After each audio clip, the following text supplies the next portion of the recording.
Welcome to Speaking of Strong Style, where we discuss the news, issues, and events surrounding New Japan Pro Wrestling. I'm Stephen Conway. With me, of course, is Jeremy Finestone. We're contributors to the Fight Game Media Network. We are in the midst of the Best of the Super Juniors tournament, leaning toward the back end of the draw here. And unfortunately, we've had a withdrawal. We've had some other news going on, but of course, we're going to be talking about the Best of the Super Juniors. This has felt like an oasis in what has been a very difficult year for New Japan Pro Wrestling. The key departures, some angles and events that have been sometimes more missed than hit. But so far, I feel, Jeremy, that this Best of Super Juniors has delivered. Night after night, these have been really good matches with really talented guys. And so far, it has been a little bit of an oasis in what's been a difficult 2024. So do you have the same feelings? Like, I come out of these matches feeling a little bit better than I have most of the shows this year in New Japan. It definitely feels like a shot in the arm. I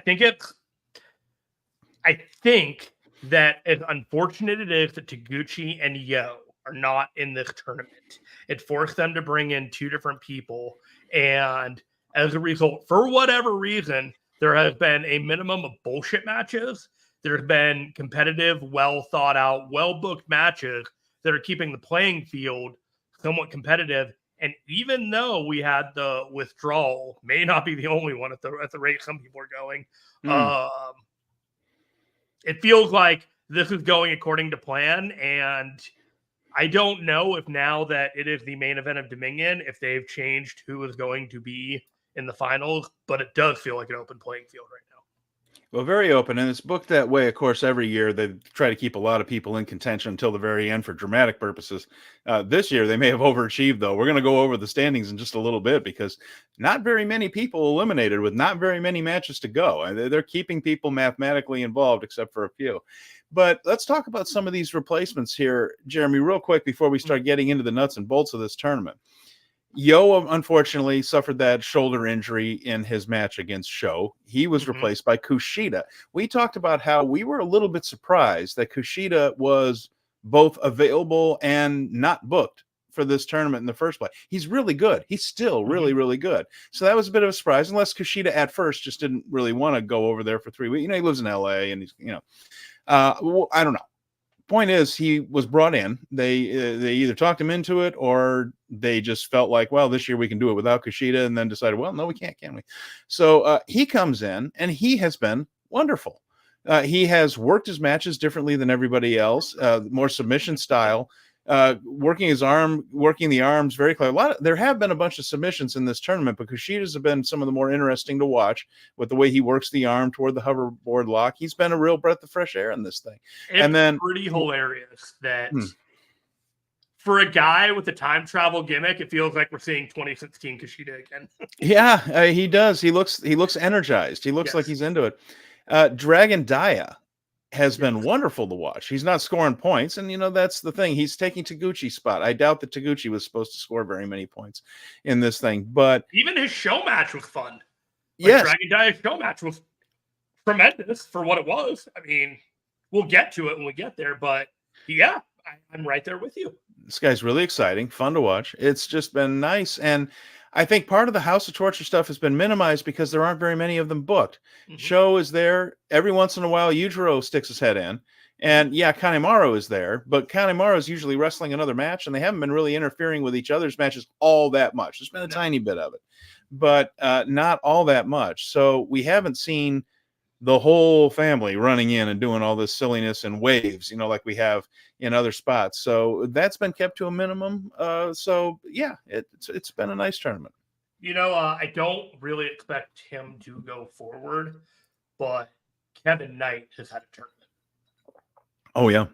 Yeah. A lot of people is one of the people that I knew going in that's like, hey, for the people that are paying attention, like this is your moment to kind of shine. And I think I was talking to John Carberry in the Discord, and he's like, I hope they lock down Kevin Knight in 3 to 5 years. I'm like, Kevin Knight's not going to be here in 3 to 5 years, guys. I'd love for him to be, but I kind of agree with you. I think someone in North America is going to figure out what they have with that dude. Yeah, he is the entire package, and he is going to he is going to be very, very popular once people really see what he can do. Well, I just want to say hello to Dunstan. I'm glad you're here. Colin is here this week. We're glad to have Colin and Dunstan with us, and everybody who's watching live. Thanks. Feel free to jump into the comment section. We always appreciate the feedback, and we will be getting to those questions, Dunstan. I appreciate that you have sent a few in to us, and so we'll look at those because he poses some interesting ones. There's, of course, always a lot going on as we build toward Dominion. We also have these all together shows coming, and a lot of work with Pro Wrestling Noah. And there's a particular name from the Young Lion past in New Japan, someone that's over on excursion over there. Big week for him. Is some big events going on with Oiwa. We're going to talk about that. Sanada, Akira. We've got a lot to get into. So, Jeremy, why don't we just start with some of the things we've seen in Super Juniors? Let's bring up the standings. And I think we'll just, again, we've had a bunch of shows. So if we just start rattling off matches, it's all going to sound like a big mishmash. But why don't we take a look at the standings, examine who's in contention here, how they've been doing. I have a question for you. Do you want to start with the standings that we left at and then where we got to, or do you just want to go straight to where we currently are at? No, I like that. Why don't we take a look at when last we left you, which was last Thursday. Let's take a look at where things were, and then we'll go to where they are now and work our way back. So last Thursday, there was a show on Thursday. We got it in before, and so Teton and Blake Christian led the A block at that point with 6. They were both 3-0 at that point. And then there was a whole glut of guys at 4 points. So Desperado, Kevin Knight, Clark Connors sitting at 4. When we left, there were a couple of guys at 2, 3 of them. Kosei Fujita, who's also having a hell of a tournament. We're going to talk about that. Yoshinobu Kanemaru and Hayata from Noah sitting on 2 points. TJP was scoreless at 0-3 and going into a match with Bushi, who was also scoreless. And we said that, boy, that one's going to really tell the tale. Well, it turns out Bushi ended up winning that match. TJP went 0-4. We'll talk about what's happened there since. But things were looking very bleak for TJP. But you and I suspected it wasn't always going to stay that way. But we didn't know which story we were getting from TJP, which was the total wipeout of a tournament, or if he was going to be the comeback kid. Now let's take a look at Block B when we left off. We have another comeback kid story here because when last we left off, Hiromu Takahashi had just gotten his first 2 points of the tournament. And that was a win over Dragon Dia. And Hiromu, of course, it was his first singles win of 2024. They have been doing everything they can to make him look vulnerable since he's such a favorite in this tournament. But he only had 2. A lot of guys only had 2. Doki had 2. Akira had 2. Robbie Eagles, Drilla Maloney. That really changed over the course of this past week. If you look at that list, leading the pack, undefeated, Kushida, which was a big surprise. Taiji Ishimori, less of a surprise. And on 4, just behind them, Sho, Ninja Mac, another guy that's just been dynamite to watch. And sitting at 0 in that one is Dragon Dia. That would be the only goose egg there in B block. So we were wondering what the stories were on Hiromu, what the stories were on TJP. So with Hiromu, we suspected that he was about to get on a roll. I think that's fair to say. Like we just figured, It was like, at what point does the momentum start to shift for this guy? Because that kind of felt like the story. And we weren't sure about TJP because it was one of 2 ways. It's either that he gets on a roll and goes on to do well, or the entire story is that he is a complete and total bust out, like that he was just a bust out. So it is very difficult to predict that, because when he lost to Bushi, I thought, oh God, he might go over in this thing or something. Like that's the story, that it's just going to be a complete failure. He just turned it around 1 match later than I thought he was going to. So now that we've got that out of the way, let's take a look at where we stand now. Okay, let me grab the right slide. One of them wasn't available when I was putting it all together, so I'm making sure I have the right one. That's fine. Here we go. All right. B block. Looking at B block now, the leader is Robbie Eagles on 10 points. So let's take a look at my notes. I wanted to make sure here. Robbie has 10 points, and that's with a bit of an asterisk. Keep in mind, that's the ring. That's the Akira In the who ring, pulled he him has out. won 4 matches. In fact, he's won 4 of his last 5 matches. Now, you mentioned Francesco Akira was injured and had to withdraw from the tournament. So I think he got, 3 matches in before that, and he was on 4 points. But the rest of his matches will be forfeited. Right now, the standings as we have them on the screen here show He the was on forfeits. 5 matches at the time. He had 5 matches. He had won 2 and lost 3. Okay, pardon me. All right, so he got that in. So he is forfeiting all the rest. So at this point, Robbie Eagles has won 4 of the last 5 he's actually wrestled, plus he gets the forfeit win over Akira. Taiji Ishimori also sitting on 8 points. So there's a big mosh of guys that are on 8. Now, Robbie is only on 10 because of that forfeit. Drilla Maloney, 8 points. Let's see, who else? Hiromu and Kushida. So half of this field is basically tied for the lead, and some have forfeits wins coming. So that's the story there. On the other side, you have Sho and Doki, who in the ring, 6 points, but have 8 because neither one of them have wrestled Akira yet. So they will have at least 8 at that stage. We mentioned Akira has withdrawn, so he's 4 points for the rest of the tournament.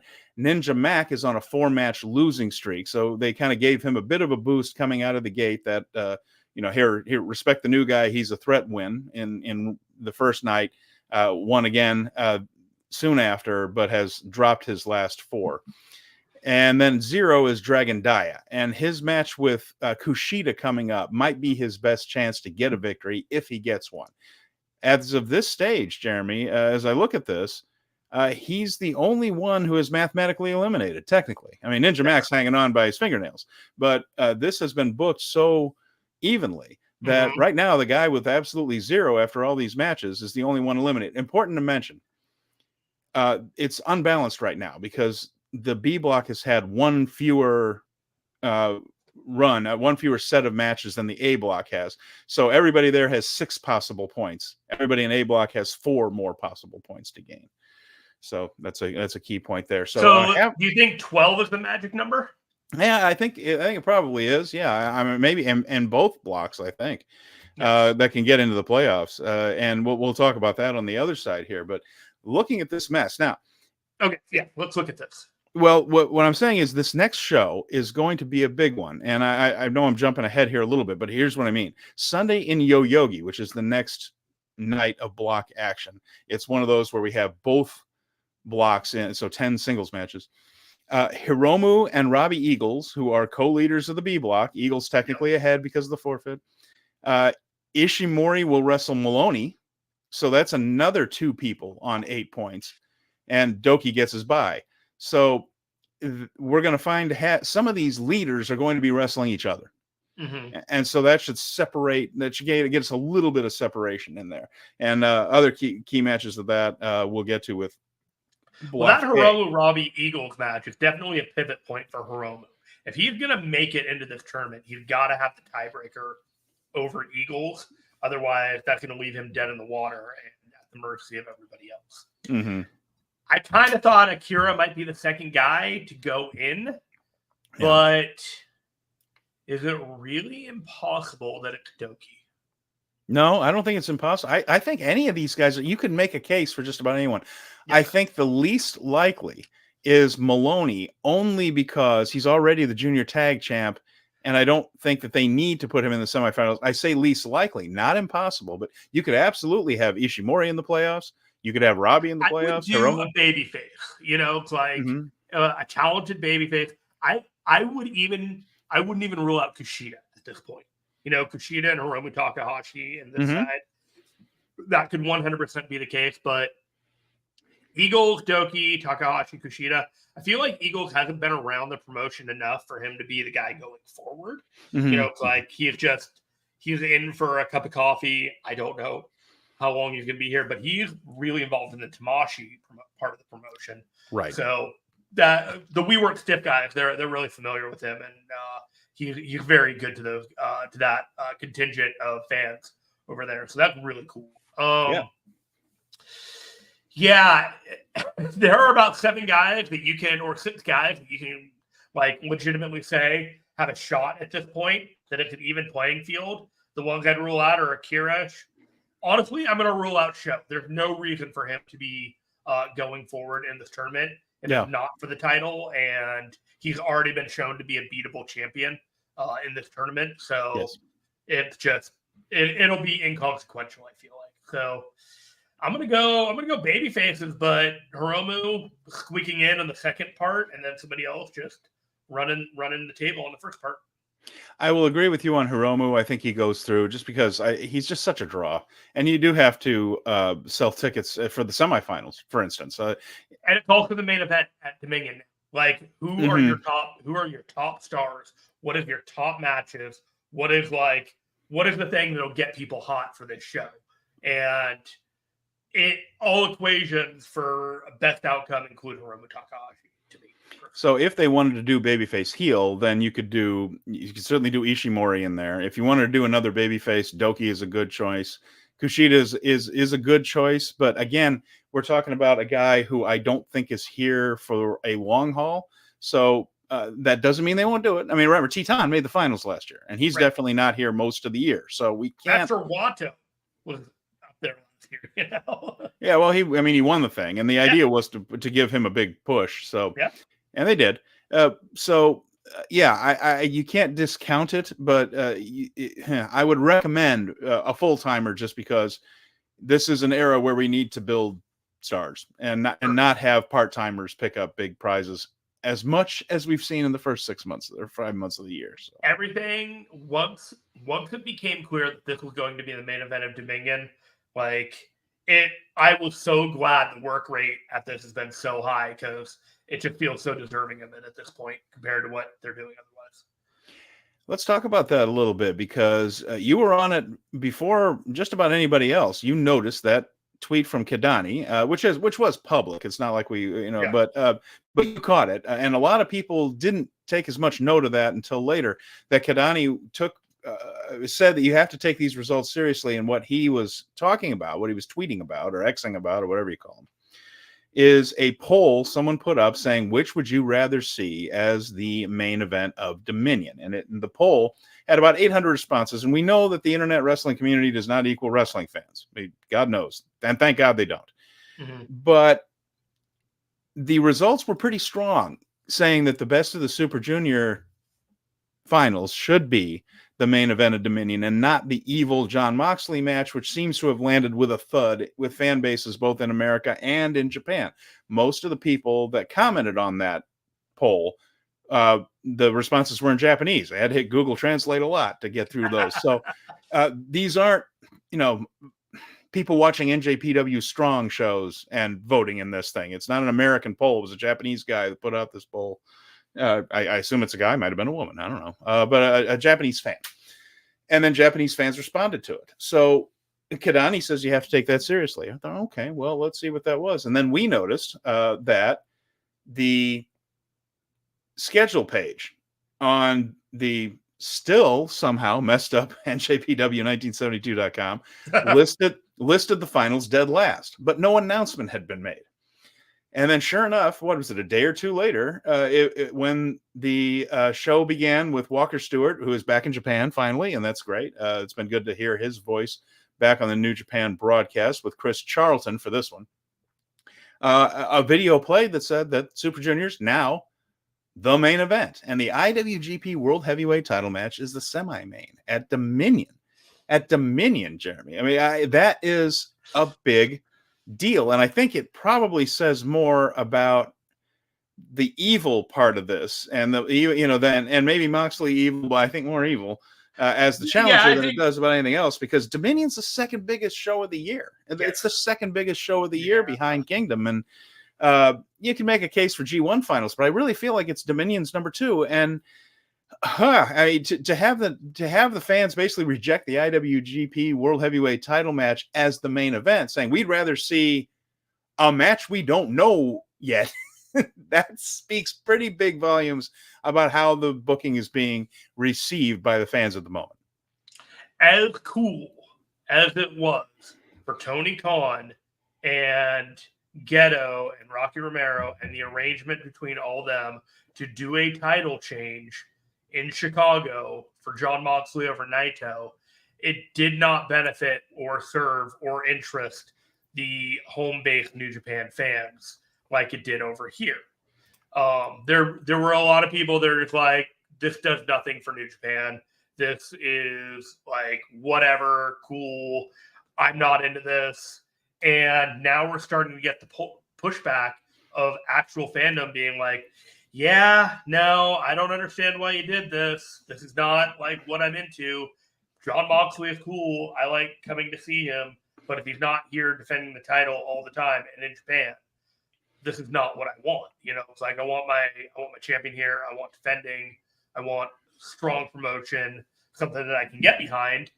And then you got Evil, which is great, I think, as an upper mid-card heel act. But if you're going to use him as like the pivot point of the main event scene, you're going to get pushback. You're getting exactly the same as the never open weight title match with Shingo with the spray painted title. Evil's been doing his shtick with Hiroshi Tanahashi about being the president for months. It's like it hasn't really gone anywhere and it hasn't lifted off or taken anything. It's not like this Bullet Club takeover in which, the entire promotion is set on its heels. It's like if Hiroshi Tanahashi is the president, you've got to act like the president. It doesn't really feel like he's acting like the president. Everything usually goes through Obari anyways when it comes to like announcements or anything like that. So it's all just kind of this mess in which the only top guy you have is Naito. And while you have to preserve Naito, he's got a ton of injuries and he's got an expiration date that's closer rather than farther, frankly speaking, for what he can do.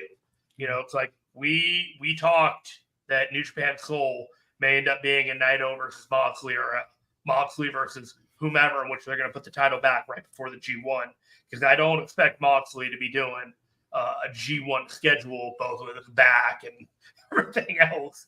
It's like he's just that's not what's going to happen in the middle of August going into Wembley with all hands on deck over in AEW. This was a fun experiment. It drummed up interest for AEW and New Japan. I'm not necessarily sure in the most positive of ways, given, like Moxley hasn't really been used well in AEW with the IWGP title. I don't care what you tell me. This Takeshita thing feels like tokenism of finding your best Japanese wrestler and then throwing him into a match with Moxley, which I love Takeshita. I love everything. I don't see him going anywhere near the IWGP title, and I don't know if it's going to be quicker rather than some prolonged thing. But I think once we get to Wednesday and Dynamite, there's going to be a gauntlet match. Some New Japan guys might show up in there, and we might get a traditional, IWGP title match for Moxley with somebody in that gauntlet. Don't know who it could be. Could be even Jay White at this point. It could be someone actually in AEW. But it's been a failure. Like no one's happy with the IWGP title situation right now. Nobody's happy with Moxley doing eliminators, having to book 2 matches back to back with Ren Narita and Shota Umino in order to make the schedule work. It's like they're trying to do all these things to hotshot the title, but what it is it's just kind of taken away from the traditional fashion in which the title has been booked. You have a title match. You defend it, then you get your next challenger. You have that title match. You defend it or you lose it, and you move on. Right now, we've just had, 5 different people wrestle him and just a charcuterie of different timing and things. Will Hobbs, was that an actual IWGP title match? I think that was. I think that one was. And then now we have an eliminator for Takeshita because God knows why. We're doing an eliminator this time. Yeah, it's an eliminator, not a title match. It's weird, and it's just weird. An eliminator for a title shot in general. Like they're trying to sweeten the deal and make you believe that this is going to happen. And even if it does, I don't for one second think that Takeshita is going to win the IWGP title. So if you're entertaining any of this beyond that point, it feels like, why Takeshita? Takeshita is just a great guy to have a pay-per-view match with because he's a good guy to have a good pay-per-view match with. I don't think there's anything more to it than that. It just happens to be he's a good wrestler from DDT, and it's an IWGP title match. You can read into that what you will, but it feels kind of weird. Yeah, and we've mentioned this before that we feel like Tony Khan probably books matches he wants to see and then kind of figures out how to get them there, and he's not always particularly successful in doing so. It's why AEW pay-per-views are great, because he knows who's going to have a good match. And so they get huge crowds, and they're very enthusiastic because they're going to get an outstanding set of really exciting matches. He does that very, very well. It's the story you have to deal with for 2 months to get there is why Dynamite often has 2,800, 3,000 kind of quiet people, because that's not the strong point. That whole thing. But he gets the really good matches in the ring, which as a fan I greatly appreciate. So I think he was looking at this. Hey, Moxley versus Takeshita would be really good. Let's do that. And then he goes and figures out how maybe. Well, I don't know. How do you get him there? I'm not sure. It's. I think sometimes it goes more like. I think it's the cart goes before the horse sometimes. It just made me laugh when you were talking about that, because I told you this privately, but I went on Mike and JD's little overtime show and did a question and answer, and the John Moxley Takeshita reign came up, and I basically just said the match doesn't matter. It'll be a fun match, but if it goes anything beyond that, and it's just because Tony Khan, when it comes to New Japan, doesn't know the music between the notes. And I got this comment back that said, the music between the notes so breathtakingly stupid and just blah, blah, blah, blah, breathtakingly blah. Stupid. Ooh. Yeah, breathtakingly stupid. I was just like, yeah. All right. I don't have time for this. I'm kind of with you. I think it'll be a good wrestling match. I'll watch it. I'll probably enjoy it. But does it have much to do with New Japan's storyline? I don't think it probably does. When was the last time Takeshita was wrestling on New Japan World? Yeah, I mean it's been a long time, and then I don't know the answer to that question, but other thing I'm saying, it's like he's not in New Japan.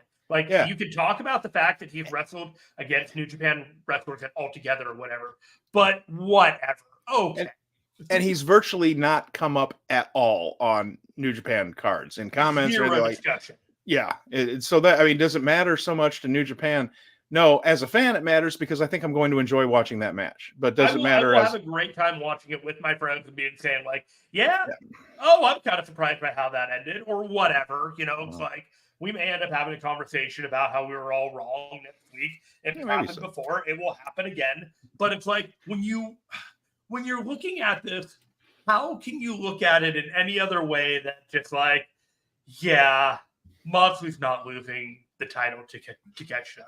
No matter how far we get to that endpoint, but when he goes back to Japan, it's a bigger draw to have Moxley defending the title in Japan against whoever going forward.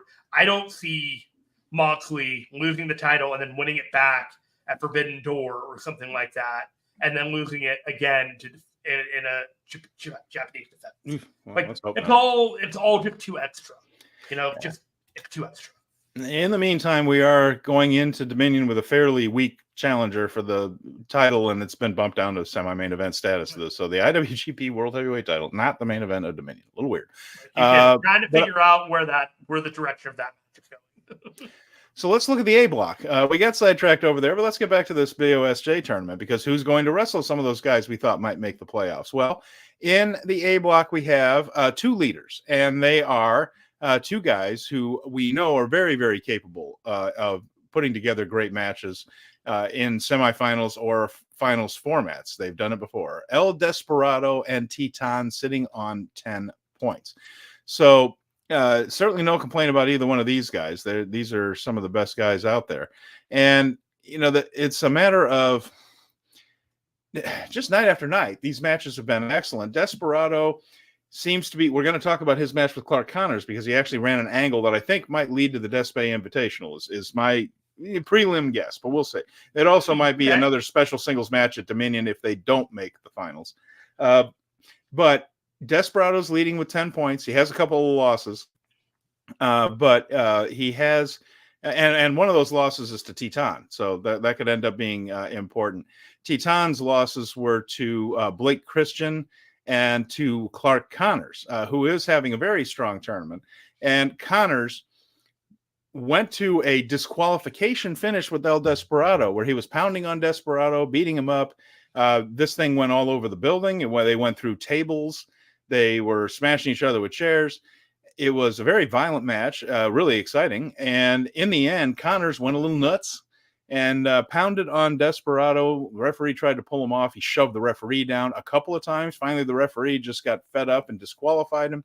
He ended up pulling Desperado's mask off, beating him down again, walking off with the mask. This felt more like an angle to set up a match in the future where Desperado gets revenge on him. Despe Invitational looks like a great chance to do something like that. And that went on there. But Connors is right behind everybody on 8 points with Blake Christian, who's faded down the stretch. Christian went 4-0 and was in charge. Now he's dropped his last few. And then we have Hayata at 8 points. He's really wrestled well. And just behind them on 6, we have Kevin Knight, Bushi, and TJP. Now, TJP is on a 3-match winning streak and coming up. Behind them is Fujita and Yoshinobu Kanemaru. And as we mentioned, they have had one more match than the B block. Fujita and Kanemaru are mathematically out. They can only max out at 8 points in this tournament. And we have 2 guys on 10. So they will not be moving on to the playoffs. That's super interesting. There's a lot of things that can happen here. Yeah, there absolutely are. And Kosei Fujita has been absolutely fan-freaking-tastic night after night. I love this kid. He's just so good. Blake Christian has done excellent. But I do think he's fading down the stretch. I don't think he makes it in. So the wild card in that, I don't think Hayata is going to make the playoffs either, just because I just don't think the Noah guys are going to go in there. So what's your guess? I think Desperado. I actually think TJP might end up slipping in there because he's now won 3 in a row, and I just think that he might make the semifinals here, which is kind of what I predicted. Let's look at this, okay? All right. Desperado's got 10. I think 10 or 12 might be the magic number here, but you might be able to get in with 10 because right now TJP has 2 matches left, so he has to win out everything. And one of them is against Desperado. One of those matches is Desperado and TJP, so that could hold Desperado at 10 points, get TJP up into contention. Absolutely. And then Teton, I believe, lost to TJP. So if Teton loses both of his matches, I don't think they've wrestled yet. No, he's wrestling TJP on the 30th. Oh, he's wrestling TJP. But if he loses to Kanemaru as well, then he wrestles TJP and loses. He's done because he'll lose to TJP on a tiebreaker there. Right. And then you can get Bushi to 8 against Blake Christian, who will likely not win any more matches. Kevin Knight. Here's my thing on him. I think Christian's wrestling Bushi. He might win that one. He might lose to Fujita. They might throw Fujita a bone there because you know how it is. Once guys are out, they try to even them up. Okay, so Blake Christian lost to TJP, and he lost to El Desperado, right? Yes. Yes. So he'd be fine if he got to 10, even still. Clark Connors, I think the Desperado thing is going to screw him, and he's going to end up losing out because of that. So that leaves Kevin Knight and TJP as 2 very interesting people. Kevin Knight can beat Clark Connors. That will ruin Clark Connors and get Kevin Knight closer, but will have the Bushi win over Kevin Knight to prevent him from going forward. So you could do Kevin Knight, but I think it's TJP and El Desperado, with Desperado winning the whole thing because he was the former champion. And then coming in the second bracket would be TJP squeaking in through tiebreaker. Colin has a point here about Blake Christian. He said, with 8 points, wow, I didn't think he'd do that great, to be honest. And Dunstan also mentions that Christian's booking has been unexpected. He said the guy is good, but he just doesn't have an interesting character. Yeah, I think I agree with that, actually. I think he could use a little bit of character work there for what he's got. For the Ring of Honor entrant, they sure like to push the GCW stuff. Yeah, don't they? We hear that far more than you ever do. Top 40 defenses the GCW champion. That's silly. Dunstan says Fujita performed like a future ace. I wouldn't mind him and Robbie winning those tag titles. Amen. Yeah, I mean, I think that could be a team that would be very, very interesting and a good way to work Fujita out of the young lion role and into a more prominent spot. The single stuff can come later. We're still in the Desperado Hiromu era, but there will be, I predict, with barring injury or leaving the company for some reason, I think there will be a Fujita era in the junior heavyweight division. I think he's that good. So I think we're getting El Desperado versus Hiromu in the semis. Yeah, I could see that. And I think Desperado wins and goes through. Yeah, I think it's Hiromu and Desperado, because Hiromu will be the second in his bracket or his block, and Desperado will be first in that block, and then it would be TJP and whoever we decide to go with there. And between Desperado and TJP, that match happens. That match happens this week, Sunday. That could happen again in the finals. Yeah, it could. And what you're looking at there is TJP needs to continue his winning streak just to get the points, right? So he can hold Desperado back on 10. That means Desperado would have to do something against Hayata on the 30th to move into the semi. So it puts a little pressure on the Desperado-Hayata match. That's one Despe could win. Yes. So he doesn't need to beat TJP. TJP needs to beat Titan, which again, Titan on the last day. There you go. So TJP will wrestle Titan on the last night. Titan is wrestling Kanemaru. So Kanemaru might upset Titan. Yeah, Kanemaru's at 4. So he's going to win out on both of his next matches and bring him up to 8. He's going to screw Clark Connors. He's going to screw Titan. Titan will stay at 10 and lose at the tiebreaker of TJP. So Titan and TJP, that match on the last day will likely determine the other semifinalists to me. We are literally figuring this out as we're talking it through, people. We have not discussed this in any way, shape, or form, but we have done this for about 15 tournaments, it feels like, up to this point. Good. So we're just kind of locked in on how this all works for us. We're getting good at it. We're getting good. You know, like when you watch enough Gedo tournaments, Gedo, of course, the booker for New Japan, you start to get a feel of how he likes to do things. You know? What's that, Sam? I feel like it's the music between the notes. The music between the notes. So So I mean, I think that's where we're going with that. So I am going to stick with the prediction I've had overall. This is El Desperado's year to finally win this thing. Yeah. But I think that TJP Titan match will probably tell the final tale. I could see I thought it was supposed to be Desperado and TJP on this side. I thought Akira was going through on the other side. I don't know if that was. I'll never know. Probably if that was the plan or not. But of course, now we can't get that. And let me ask you this. Does Hiromu versus TJP in the main event of Dominion excite you? Say that again, please? Does the match of Hiromu versus TJP excite you for Dominion? I mean, no, I think it'll be. It does not. Well, what I mean is, I think it would be a good match. I still think Desperado is probably going to go all the way through. I was going to get there. Oh, okay. Does Desperado versus TJP excite you for a main event? Yeah, that doesn't bother me. Okay, so that doesn't bother me at all. They might not do that. I mean, they could actually have him go through the final boss, which is Hiromu Takahashi, and the one that's denied him all along. Remember the match a few years ago? I don't know if you do. Where Desperado's mask was so torn up that he actually just removed it and wrestled the rest of the match. I love that moment. That was a seminal moment. And see, this whole thing with like Connors pulling his mask off, he's willing to do that. It's happened a couple of times where he just takes the mask off. It's not that he's some mystery person. It's just the Desperado thing is his Lucha type of gimmick, even though he doesn't wrestle as a Lucha right now these days. He can. It's just different than the Desperado style. Let me ask you this match. Well, what I'm saying is, over and over again, he's gotten close and been denied frequently by Hiromu Takahashi. So I think if he gets past Hiromu and wins, it's a big thing for Desperado. The big thing that I've been rooting for Despe for quite a while. I want it to happen. I feel like with the Despe Invitational the next night, I'm tempering my expectations on that because that's a lot for one guy over the course of a couple of days. But but if they're pushing him, and the other thing is like that Connors thing really felt like it was a big deal. Absolutely. Yeah. And that felt like something that you would push as some kind of big stipulation match at the Despe Invitational, where the main event of that thing is some sort of, Despe loves the death matches.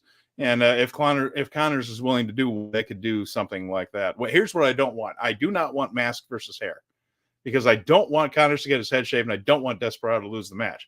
So that's what I do not want. That hair needs to stay. That hair is fantastic. Let me ask you a couple of more main event scenario matches, and let me get what you think about that. All right. El Desperado versus Kushida in the main event of Dominion. No thanks. Kushida's not a full-timer. I don't think it has the juice. All right. So Kushida against Hiromu wouldn't excite you either? I think it would be... There's more history between those two than there is between Kushida and Desperado. So I think that one would have more to promote. Okay. I think you could put together a better video package of that because there is a long-term story between those two. Kushida was the ace until Hiromu came up and took it from him. Okay. And they had the match with, I think it was at Dominion, that only went like 3 or 4 minutes or something like that. And Hiromu pretty much decimated him. So there would be more history there.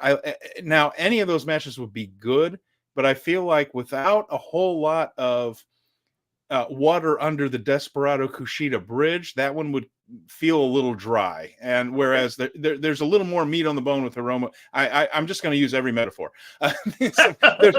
Pardon me. I'm sorry. Throw him in the cock. Throw him in the mixer. Yeah, right. I will calm that. I will calm that down on the metaphors. I think Hiromu versus Kushida has the history that you could promote a show with. Sure.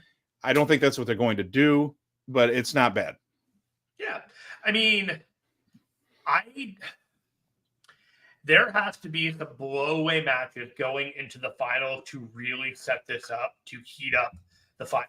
The caliber of this tournament has been, like, I don't want to use, like, star rankings other than just, like, a basic barometer. We're talking average 4-star matches, top to bottom on all these cards. There's not 2.5, 3-star matches that we're getting for 10 or 15 minutes on these matches. These guys are going hard, and they're going... like the way ELP, when he was on the show, talking about these tours where they're going 15 cities in 19 days or something like that. Like these guys are all over the place and just killing themselves. And they're going at a high level. And I know that now that it's the main event, there's pressure to deliver a main event caliber. And you have a cocktail of main event caliber talent with Hiromu and Desperado, but it was the Wrestle Kingdom main event, like the Wrestle Kingdom title match. So I'm curious if they go right back to that. So I feel like there's got to be something different in there. I just don't know what it is, and I don't know the direction you want to take the junior heavyweight division for another year, whether it be Desperado or play it safe and go Hiromu Takahashi. So let's play what ifs with this B block now, as we have some time. I'm looking at this, and let's read some tea leaves. Sure. Drilla Maloney is on 8 points, so he has to be gotten rid of, so to speak. So we don't think he's going to go through, right? He is facing Hiromu on the last. No, Ninja Mac. Ninja Mac on the last day, so he might win that one. But if you look at Maloney, he has to wrestle Hiromu. He should lose there. And he's got Ishimori. Right. Ishimori is a fascinating one because Ishimori has a couple of matches left, and they are against Hiromu. Maloney and Sho, the other two members of Bullet Club / House of Torture. And I think that he's going to beat one and maybe lose to the other, with the idea being he and Hiromu are going to face each other on the final night. So the 31st is the final night of B block action. And that one feels like one of those do or dies matches, Hiromu and Ishimori, don't you think? Yes. I'm looking at shows, and I'm trying not to rule him out for the semifinals. There may be the fact that he has the title that they want to save face for him and bring him into the second thing. And, keep in mind, his bracket was already affected by Akira. Yeah. So he got a forced win there. So, and if Dragon Dia, I could see him getting 10. And if he gets 10, he's over a couple of guys that he'd be over Maloney, he'd be over Doki, he'd be over Ninja Mac, but he would not be over Eagles, Hiromu, or Kushida. And looking at Eagles needs to have his wings clipped, pardon the pun there, because he's on 10 points. He can't gain much more or else he's in the semis. But he has two very losable matches. They're against Doki and Hiromu. So you could see Robbie losing those two without losing face, so to speak. I mean, those are two matches where you could say, well, he faced two really tough guys. Eagles having 10 is kind of like Blake Christian in the other bracket. You started out strong, but you're not able to sustain it, or you have an injury, or, like Blake Christian is selling the knee at this point, which is kind of ironic since somebody actually did have a knee injury. Well, but, he was playing it up 2 matches ago, then the next match. After that, it was getting a little worse. And a really good job of him selling it throughout the whole thing and cap to that. But when it comes to Robbie Eagles, I think it's the classic, you burn out real quick kind of thing. So really the key matches are definitely Hiromu versus Ishimori will be a key match, and Robbie and Doki on the last night, yes. The 31st, will be a key match as to who gets in. Dragon Dia is wrestling Kushida. So I think that could be a thing where Kushida might get upset and that might take him out. But Kushida also has to wrestle Doki, has to wrestle Ninja Mac. Those are all matches that he might lose. And just looking at who else, Drilla Maloney and Ninja Mac on the last day. And again, I don't think that those two will just be a part of it. A tag team champion, not saying it's impossible, but and a Noah guy. I think they have other people they have in mind for those semis. This is such a wild bracket. The Akira thing should have been a dead giveaway as to how it's all going to play out, but really hasn't, because he definitely lost a match that he was supposed to win somewhere in there. So they have to figure that part out. I think Sho got 2 more points than he was supposed to get, because remember, he and Akira were supposed to wrestle each other on the final day. Okay. And we supposed until the cows come home that was going to be Akira getting the upset victory and keeping Sho out. And now they can't do that. So Sho has to get his losses somewhere else, but he's wrestling Ishimori. I don't think he's going to lose to Dragon Dia unless they just do something where some bit of House of Torture silliness completely goes sideways. So Sho needs to trip over her shoelaces somewhere. Ishimori might be the place. Did you think Akira was going to make it before he got booted? Yeah, I thought he could have been, because I thought they might have done TJP and Akira in the semis. Yeah, that was but I was spitballing. I don't know I didn't have inside info on that, but that was where I thought they might have gone. So that was a bit of a prediction for me. It is curious. Ishimori, Maloney, and Sho for the last 2. They're trying to tell us something there, I think. Yeah. I think Maloney. I think they're all just going to bottleneck each other. I think they're all. Yeah. I think that's where we're going with that. Is that everybody? They're all going to trade wins and losses. Everybody out of the 3 for the next 3 matches, kind of thing. They'll all get burned in some way, shape, or form, so that none of them get forward. Yeah. And that'll leave Doki, Takashi, Kushida, and the Eagles. And the more I think about it, I'm not ruling out Doki, but it does feel like Kushida and Hiromu, given how reinvigorated Kushida has been. But maybe he's got more in the tank than we think. He's certainly wrestling well, so I don't mind the idea of seeing those two in the ring again against each other there. So that's it. So again, key matches coming up this week as we look ahead. Well, you know what? We'll get to that in just a little bit. Pardon me. I wanted to mention the attendance here, by the way, Jeremy, because in Nagoya they had almost 1,600 people. That's the most they've gotten in Nagoya since Best of Super Juniors last year. Now, I look back in history. Nagoya is a pretty strong town for Best of the Super Juniors. They show up for it almost every year. They always get a good crowd in Nagoya for this tournament. It's just a very consistent draw there.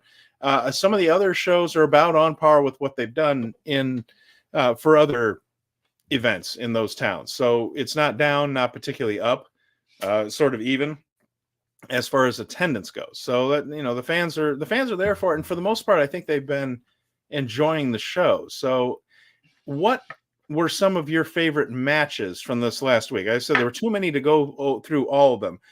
Which ones stood out to you that if you can't see all of these, what would you tell people to go out of their way to look at? I think I would rather just say these are the wrestlers that you need to watch their matches. Okay. And I think Kevin Knight, Desperado, Hiromu, they have had unmissable matches. And Kosei Fujita. Kosei Fujita is having a very quiet campaign in which you're not expecting much from him, but he's coming out there and he's coming out hard and surprising you. And I think that's been a tremendous look. I think Clark Connors and Drew Maloney have played their roles excellently as just the brutalizers of their division. The presence of Maloney in this tournament has just been fantastic, and the viciousness of Connors in all of his matches, especially that Desperado match that we mentioned, especially great. Doki, Kushida, Blake Christian, Teton, Akira Ishimori, they're all in that category of just constantly delivering on every night, even if it's not like match of the year quality. If you were watching a New Japan Strong show and you saw this match on there, you'd be thinking it might be the best match on the show. But that's what we're getting on all the matches here. It's just high level, high speed, high impact, and just in that order is how I would rank the performance and what they've done, frankly speaking, because they're just, it's hard to go back at this point and just think about all the matches. I literally feel like, what was it, 35 matches that we watched? Yeah, there were a lot. I mean, thankfully, most of them were good ones, but yeah. Yeah, I think Desperado and Kevin Knight was a really good one. It was. That was in Hachioji, and that's Hiromu's hometown, his home part of Tokyo, his home neighborhood. It's in Tokyo. But I also thought it was interesting. I wish I knew what to make of it, but when TJP lost his last match so far, like just before he went on the winning streak, he sat in backstage comments, nodded his head, and said, "If I don't do it, he'll do it for me." The Aswang. But then he went and did it. So nobody had to do it for him. Is this a story that he's trying to tamp down the Aswang and try to keep it? I don't know. He's going to call in Captain Planet when he really needs it, man. That was fun. But the Hachioji show was fun. That was an enthusiastic crowd for Hiromu. He won a big supply of instant noodles from a local business. That was fun to see. It was a kind of a kick. Hiromu, of course, won the main event in that one, beating Sho. So the Hachioji show was kind of interesting and drew a fairly big crowd, about another 1,500 people. And I think Hiromu has something to do with the promotion in that one in the same way that, Blue Justice and Chiba always has Yuji Nagata, and when Okada went back to his hometown thing. So I think it's a big deal for him, and to see it be successful. And he mentioned that the building wasn't chock full, but it was a successful turnout. I mean, it was like 1,500 people for the show, which was strong. So I was happy to see that. Another match on that show that I really liked was Kushida and Robbie Eagles. Yeah, that was very good. Yeah, another real submission battle between two guys that are really smart about working in and out of their submission. So you have the Ron Miller special on Robbie Eagles' side. You have the hoverboard lock on Kushida's side. And both of them are real good at working around, toward, in and out of those holds. If you are the person that likes to know these kind of things, it is apparently the Robbie or the Akira versus Ishimori match from this show that Akira hurt his knee on, even though they're giving Maloney credit for finishing him off and taking him out of the tournament in the actual follow-up match that he wasn't able to wrestle in. But it was that match that he ended up doing that little tweak. And then we got some shenanigans from Hiromu and Sho in the main event, tried to do the count out. Hiromu's not going to make it, and then he comes out. Right. Handcuffs. He has to wrestle the entire 15 minutes of the match in handcuffs. Is that a long time, because they kept sending Young Lions back to find either bolt cutters or the key, and they couldn't do it. So he had Murashima and Kaito running back and forth. Like they would run up the aisle, look at the referee, and go, "Hey, I haven't found it yet." And then the referee was like, "Well, go back there and keep looking." And so they go scampering away. So they managed to delay that as long as they could. Hands behind his back, legitimate handcuffs. Wrestling this match. They weren't in front of him. They were in front of him. He didn't have to do it behind his. Yeah. Oh, I thought it was behind his back for a while. I thought he might have switched it around. But still, handcuffs, people. This is not easy to do. And he did an athletic match for it, and he ran around the stadium or the arena. It was pretty wild for a house torture match. It was. So the week ahead, let's take a look at some of these here. The only other match that I wanted to add to that list, by the way, I really enjoyed Hiromu and Ninja Mac in Nagoya was a lot of fun. Ninja Mac's been excellent, and Blake Christian TJP had a good one. Is there anything? Kevin Knight and Teton, I thought, was actually excellent as well. Sure. Yeah. Oh, Kevin Knight has had a fantastic tournament. He has not missed with any of his opponents. No one's really had a bad tournament, and it's even Show, because of his gimmick, sometimes doesn't have the best matches. But we mentioned that there are fewer House of Torture guys booked on these shows, so like Taichi had to. Poor Taichi had to sell a lot for Yujiro Takahashi, which couldn't have been easy for him when he was trying to help out Desperado a little bit and all that. So there's been a little bit of interference on that end, but not the entire House of Torture. And Dick Togo's not out there. Evil hasn't been there. Narita hasn't been there. So he's had to wrestle, and we know the Show is excellent at doing that when he is allowed to. So. No, I have been pleasantly surprised at the intensity of this tournament, and doubly so knowing that it's now the main event, because I feel like in some way, shape, or form, in some sense of urgency, there is a fire lit under the ass of New Japan in order to deliver on their second biggest show of the year, and they're not fucking around. Yeah. And even if like they're only able to put up a B- card, at least they're fucking trying. And I'm happy with that. You know, like I don't need this to be like all engines firing at 100% right now. I just need them to know that they're putting out a ship-worthy product. Let's take a look at the week ahead as far as tournament matches go, and then we'll get to some news and notes and some other things that are going on around the world of New Japan. But Sunday in Yoyogi, there will be 10 tournament matches, so both blocks in action. So the B block will still trail behind the A block in total number of bouts.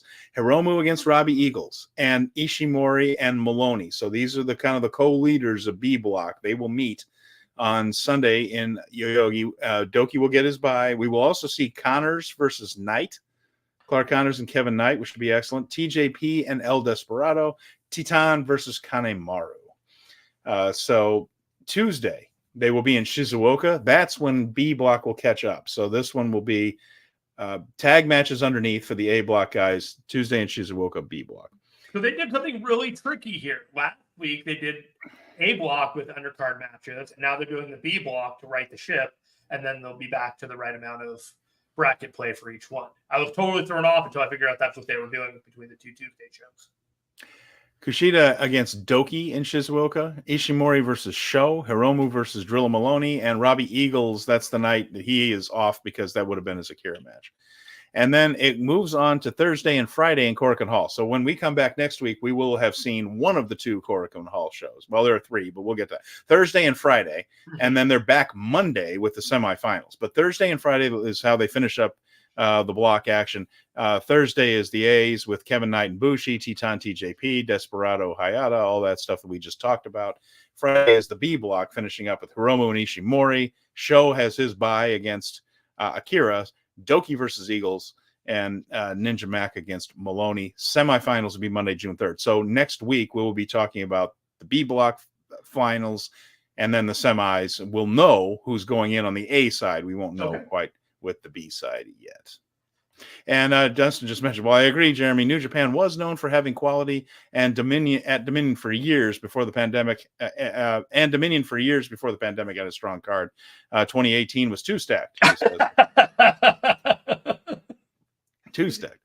An embarrassment of riches. An embarrassment, yeah. Well, I mean, they've had some. Dominion has had some phenomenal cards over the years, you know, and they treat it with a lot of care because it's the biggest show in Osaka, the second biggest city in Japan, 20 million people. So I mean, it's an important show to New Japan, and they, you know, so they do treat it well. Speaking of Dominion, can I tell you somebody who's not on Dominion? Gabe Kidd is not on Dominion. Correct. What's he going to be doing? Gabe Kidd's going to be doing a tag match over in Korakuen Hall, getting ready for his GHC title match against Gabe Kidd the following week. So Kiyomiya. Kiyomiya, sorry. So he will be tagging, I believe, with Jake Lee, as Kaito Kiyomiya will be tagging with, I don't even remember anymore. But the point is it Keno or Alejandro or one of the guys? It might be Keno. But the point is, Gabe Kidd's not on the Dominion card, and I find that super interesting. He's one of those guys that should be on the Dominion card. Yeah, well, they seem to throw him around everywhere. So he also has a neck injury and is missing some shows here. So he's yeah. So so he will have a GHC heavyweight title match because again, Gabe Kidd challenges every champion in the world, and that's going to be his GHC one. So we're going to talk a little bit more about Noah before we move into news and notes. Jeremy, why don't you tell the people about some of the things they can get with Fight Game Media? All right. So we are members of the Fight Game Media Network. You can find selections of all our shows on all audio podcast catchers with shows that include The Wrap, The Dynamite Show, The 5-Star Joshi Show, Popcorn and Pile Drivers, and various newsworthy pay-per-view recaps for WWE, AEW, and New Japan. Speaking of which, I will be doing the AEW Double or Nothing recap with one Kevin Ely of The Boom as we review that show immediately after the show's over on Sunday night. We also have this YouTube channel so you can see that succeeds more and more from the feedback you provide. So if you like what we do here live on Speaking of Strong Style every Thursday at 5:30 p.m. Eastern, we have Power Bomb shows every Sunday, and they'll be doing a pre-show for Double or Nothing this weekend. The Dynamite show following every AEW Dynamite, the 5-Star Joshi Show content with all the Stardom and Marigold information that you could possibly want, and live presentations of pay-per-view recaps. You can subscribe if you're listening for the first time, or just hit that like button for the show to pop up again until you're sure we're the team for you. We thank you for every minute you spend with us, and we hope you enjoyed as much as we enjoy the time with you. Steven, our silly live read is over, and it's back to you. And we have done some saying last year felt like the company was going the right path, and then look at this year's card. Yeah, this has been 2024 has been a struggle. No one's going to deny that. We're hoping that things turn around G1 time, but I can't argue with that. It's been a bit of a struggle in 2024. Colin mentioned it was always going to be difficult to surpass or match the energy of what big card New Japan was able to do with Ospreay and Okada and Omega and Danielson and all those guys over the last 2 years. This was the valley that was going to come from that. This is the World Series drought after your team has won 3 and 3, and you go 10 years afterwards just being a garbage team. This is where we're at right now. We have to rebuild. Rebuilding. And Colin says, I've still got to watch Keno versus Minoru Suzuki from yesterday's Noah show. Yeah, me too. Now I'm looking forward to that one. There are interesting things going on with Noah that are New Japan adjacent or flat out tied into it. So Minoru Suzuki is not a New Japan wrestler anymore, but he did challenge Keno on a Noah show recently. And worth mentioning at Noah that Kaito Kiyomiya and Keno have formed a faction with Alejandro, and there's another guy whose name I'm forgetting. I'm sorry. I don't know it either. Notable was that they did not bring in Ryohei Oiwa initially for this group called, what was it, All Rebellion or something like that? Beefcake Oiwa? Yeah, I tell you what, the guy's jacked now. He's been putting on the weight and looks fantastic. So recently, Oiwa turned on them. So Oiwa just turned on Kiyomiya and Keno, said, there was a little bit of feelings hurt from not being invited in the first place, and then also just saying, I'm not your errand boy. And I don't just follow you anywhere you go. That's not how this is going to go, which I respect. But is this a setup, perhaps, for Ryohei Oiwa coming back into New Japan, perhaps as a heel? Because there are paths to this. One of the things that Kiyomiya and Keno have said is that they're at war with the War Dogs because Gabe Kidd attacked them, and specifically Kiyomiya, at the big All Together show, and that's going to have consequences down the road. So they say that they are fighting with the War Dogs. Now Ryohei Oiwa has turned heel. There's an open spot on the War Dogs. I'm just thrusting out ideas here. What do you think? I mean, if Oiwa comes back, he's big, he's pissed off, he's mean. Could he come back as a War Dog? He'd have to come back somewhere. Thoughts? I don't love it. I'm not against it, okay? But I think when I'm trying to spitball or come up with ideas for Oiwa, or anyone else coming back, there has to be something new or fresh, or like a faction that's coming in with a mission statement to do something different to New Japan, not the War Dogs or anything like that. Look what New Japan has become, or anything. Like there has to be something different. Like they need a shot in the arm, and what Oiwa is doing could be part of some type of shift in some of this younger talent, some of the older talent, some group breaking away and just being like, I am not into anything that you guys are doing right now, but I don't like Bullet Club, don't like House of Torture, but I'm not into this. And then you have like another group that's just kind of the pushback, like the opposite of the Noah, like the all Noah group. It's like the anti New Japan, but it's not, I want to tear down New Japan. Does that make any sense? Dunstan, yes, it does. Dunstan has a suggestion. He says, dream scenario. So just throwing things to the wall here. Oiwa returns to New Japan with a faction. Nakajima. Oh, we all want him in there. We all want, I don't know if we're getting him, but we all want him in. Luke Jacobs and a junior tag team. Wouldn't complain much about that. I don't know about Nakajima coming back. You know, like bringing the velocities and you have them. It's like you haven't given us a chance. You know, like that's a team that everyone's chirping about over in like New Zealand. So who knows, man? I do think that I told you this privately. The idea of Kiyomiya and Oiwa in the G1, even Keno, and then like Keno finding out just how hard it was when he like bounces out the way that Kiyomiya did last year, and could just be kind of like, okay, I talked a lot of shit, but no, that was really hard kind of thing. Well, Keno and Kiyomiya are buddies now, so that's what I'm saying. It's like now that they're both in there could be a recognition of like, yeah, we're both going to go because we want a piece of like Oiwa, and that's the only way that we're going to get a piece of him right now. And with 6 to 9 spots being open in the G1, it's highly more likely that they're going to get talent from the rest of Japan rather than like finding 9 guys from GCW, Ring of Honor, and AEW in the middle of the summertime. Yeah, I agree with you on that too. And another clue that this relationship between New Japan and Noah is tighter than ever.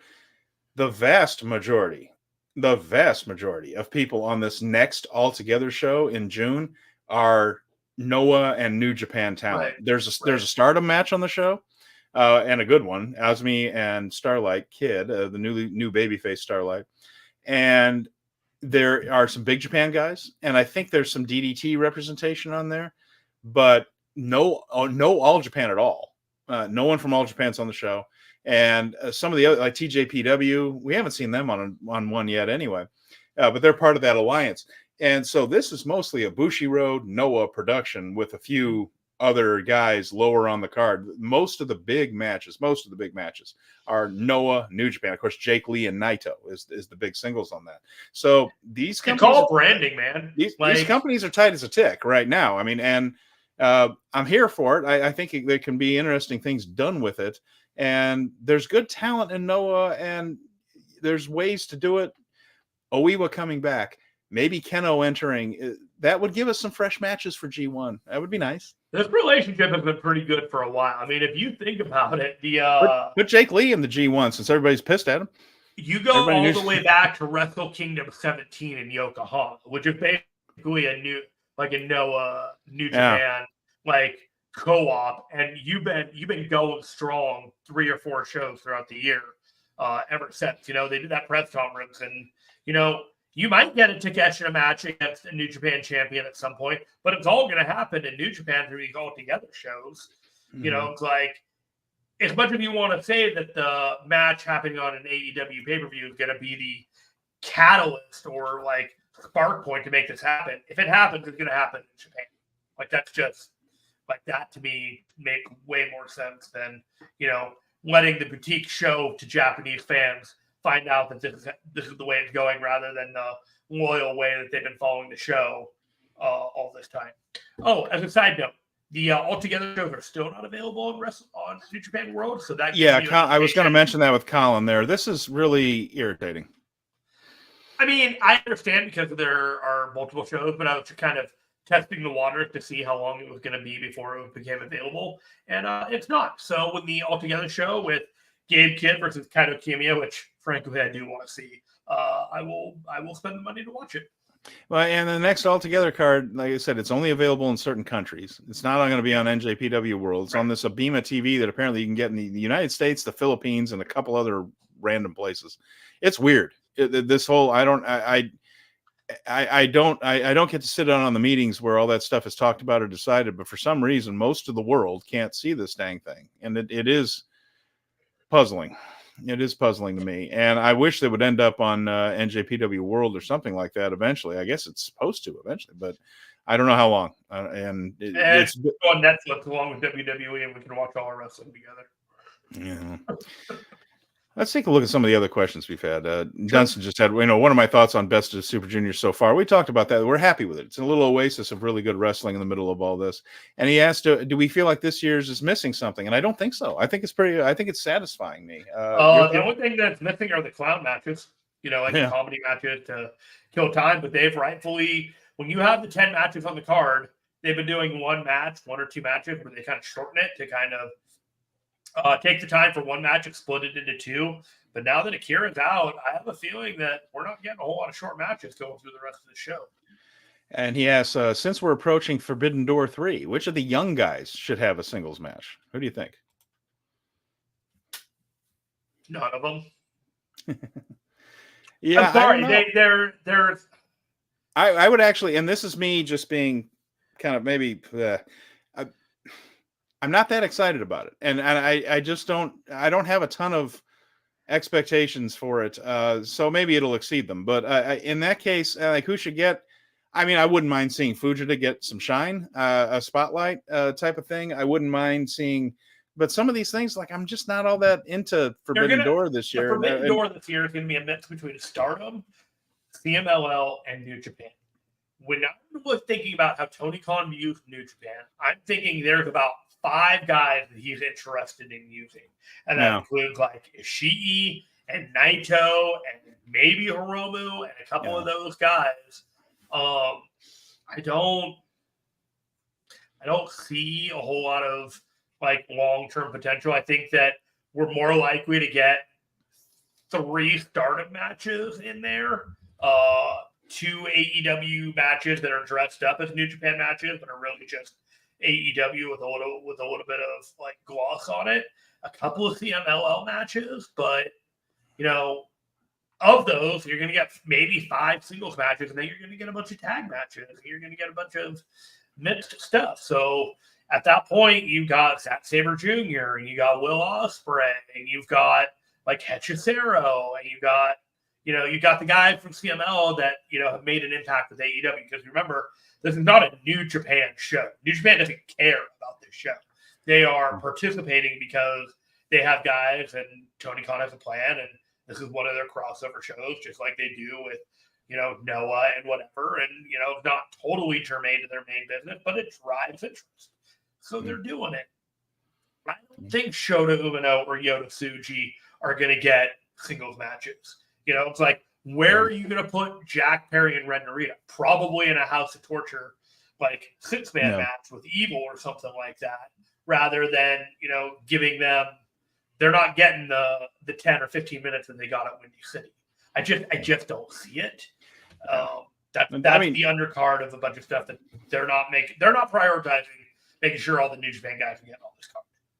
Yeah, and yeah, I know, Colin, you are upset that Altogether show isn't available. You should be. That should be available everywhere. I don't understand why that would be geocoded. And Dunstan says New Japan really want the money for Forbidden Door. Yeah, they could use the cash. There's no question they could use a little bit of the money. But you mentioned CMLL, Jeremy. Now, Fantastica Mania is coming to Arena Mexico on June 24th. Have you looked at this card so far? What they've announced? How many we got?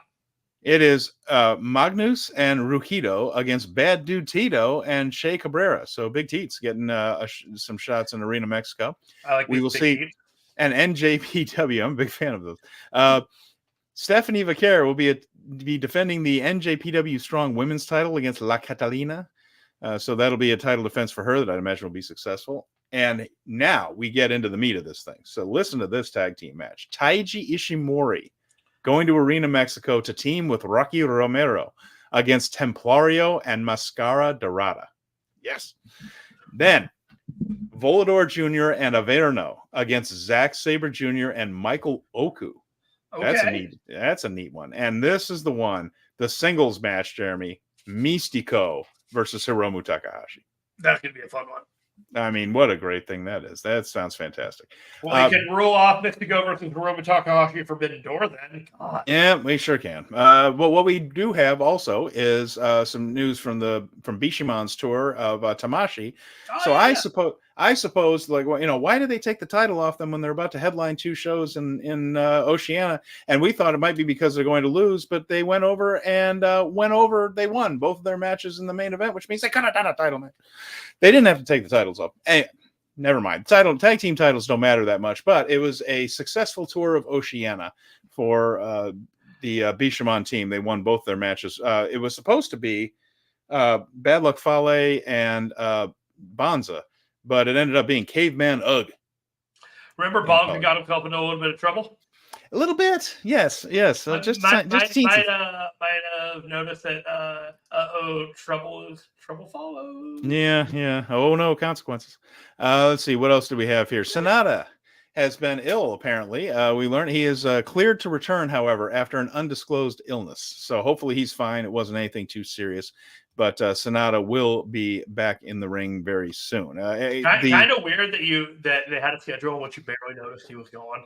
But he was gone for some of the Dotaku Road to shows. But with the best super going on, there hasn't been a whole lot of need for more than just 2 guys.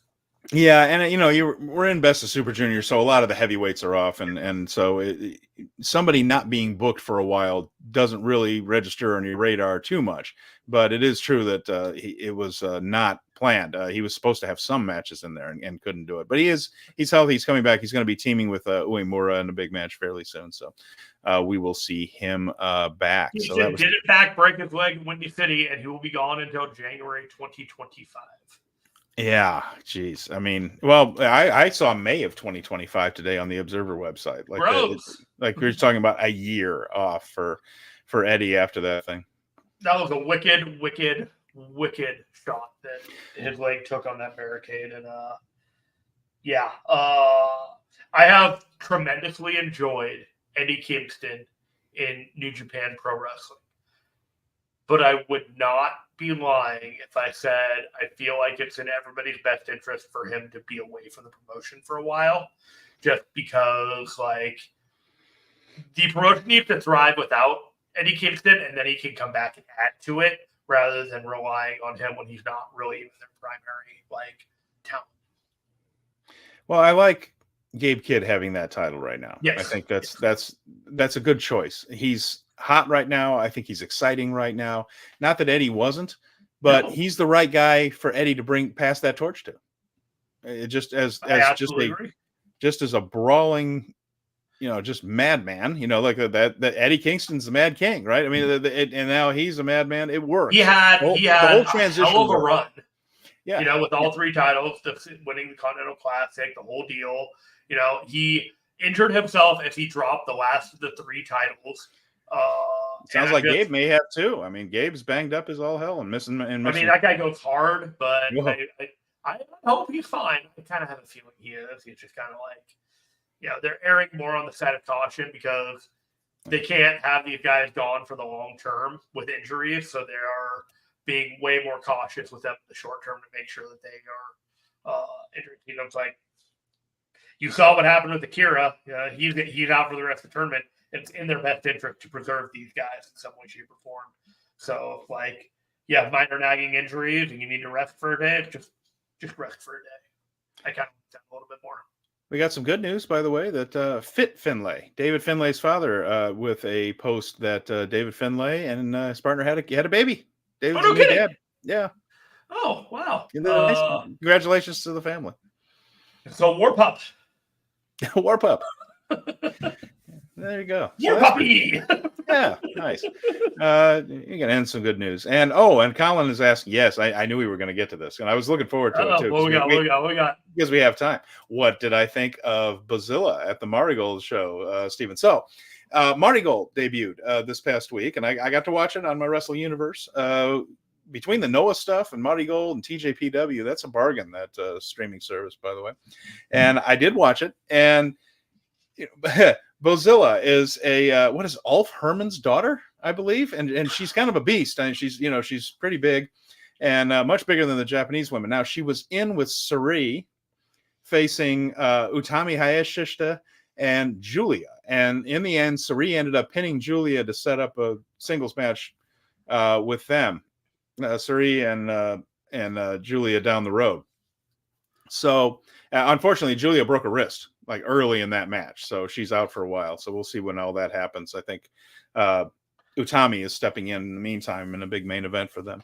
But what we have here is Bazilla, who got the crowd chanting her name and things, but she was in with three of the best female workers on the planet. I would say Utami, Sari, and Julia are three of the I don't know, 6 or 7 best women wrestlers in the world. You know, it's like that. If you're gonna be in with those three. So they carried her a lot, and you could see that there were some times when she was a little lost. She's very inexperienced, but I think there's good potential there as a monster type, which always gets over in Japan. Always gets over in Japan.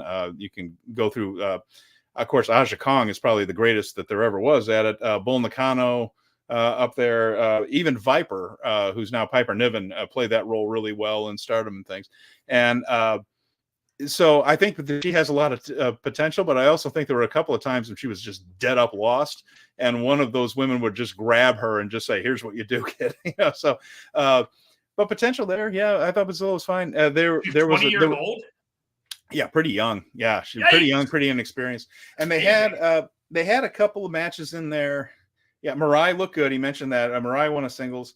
They had Nanae Takahashi and Victoria Yuzuki, as she's known now. She was one of the new people. She's in her rookie year, basically. I think might be a little bit over a year. But Yuzuki, fantastic wrestler from Stardom that was very, very early in her run and still left to go with Rossi.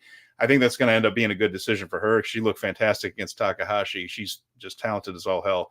A lot of potential there. There was a tag team match that was pretty rough that contained a couple of foreigners in there and some of the actress girls who are fairly inexperienced compared to the Stardom women. And Mai Sakurai was the veteran in that one. And she did what she could. Let's put it that way. That was the only rough match on that card. Marigold has a lot of potential. I think their shows look good. The presentation, I thought, was good in Korakuen Hall. I like that they had little elaborate entrances in Korakuen where people were coming through the orange seats and coming through the crowd. And so it was presented differently than Stardom, which I think is important and going to be a crucial thing. So I liked it. I was happy. So they do 4 big shows a year and then little shows in between, or just that? That's right. Yes, exactly. That's exactly right. They will be doing some shows. I mean, I think they're going back to Shinkiba First Ring, which is a building that only holds a couple hundred people. One of the early Stardom go-tos. 2 more live shows this weekend on Wrestle Universe. Yeah, Colin is exactly right. I'm excited about it. What can you say? There's talent there, and Stardom just had a big show, so a lot going on in the Joshi world. But I was encouraged. Now, again, that's not as New Japan adjacent as Stardom is, because Stardom is part of Bushi Road, and we're still going to be covering that. But there are still threads to follow from previous interests throughout. And the question is, what Stardom talent might jump to Marigold if Marigold establishes itself? We know Iwatani is probably gone. Let's get into the gossip. Well, but I'm just saying that if Marigold had fallen flat on its face, then Marigold might not have been around for these women to jump to when their contracts come up later. I don't think that's going to be the case. I think Stardom has some real competition on its hands. And what do we see when we get competition? We usually see better wrestling. It's AEW and WWE in Japan in a lot of ways. It's like they're going to have to up both of their games, even though the talent got split between the 2 companies. It just leaves opportunity for younger talent to rise up, and healthy competition makes both better, right? I think so. So Marigold off to a pretty good start, which means Stardom's going to have to work a little harder. It would have made it a lot easier for Bushi Road had that show fallen on its face. It did not. It delivered. So more to come with that. You can't count it raw. You just can't. And of course their big pay-per-view is coming up at Sumo, and this is ambitious. It's going to be in Sumo Hall. That's a big room. It's a lot bigger than Korakuen Hall, and they filled Korakuen Hall, I think, mostly out of curiosity. But it was a good lineup too, by the way. It was a good lineup. But I think a lot of people were going to go see the first Marigold show, no matter what. Now you're going to move into Sumo Hall, and that's going to take a lot of work to sell. But I mean, if they get 3,000 people in Sumo Hall, it'll look good, and that'll be a success. They're not going to fill it, but New Japan doesn't fill Sumo Hall. I don't expect Marigold to. But if they can get a few thousand in there, then we're really looking at something special. So yeah, I haven't watched a Marigold show yet. You know this. I'm barely. There's only been the one. New Japan, barely keeping up with New Japan as it is with everything going on in my life. But no, I am glad that there is, even though wrestling is at a lower level of popularity altogether in Japan, that there is still room for multiple promotions to rise up and the caliber of talent to get better, because that means that even though it's not as healthy as it could be, it's not dying. Yeah, absolutely. It isn't at all. So, yeah. Anything else that we need to cover, Jeremy, before we finish this one up for this week? No, I think we're good, my man. This was an excellent show. Thank you for helming it like you do, as always. I appreciate you joining in and making me look at things from a different perspective. It's one of the best parts about this is I get new angles on things. So as we go through, talking about this time. Well, what we're talking about next week is going to be the last bit of A block matches. We'll be discussing the B block and then semifinals coming up. That's going to be what we're going to be focusing on next week. And then from right there, we go. Oh, we will definitely be having conversations about the state of the relationship between AEW and New Japan going into the Forbidden Door.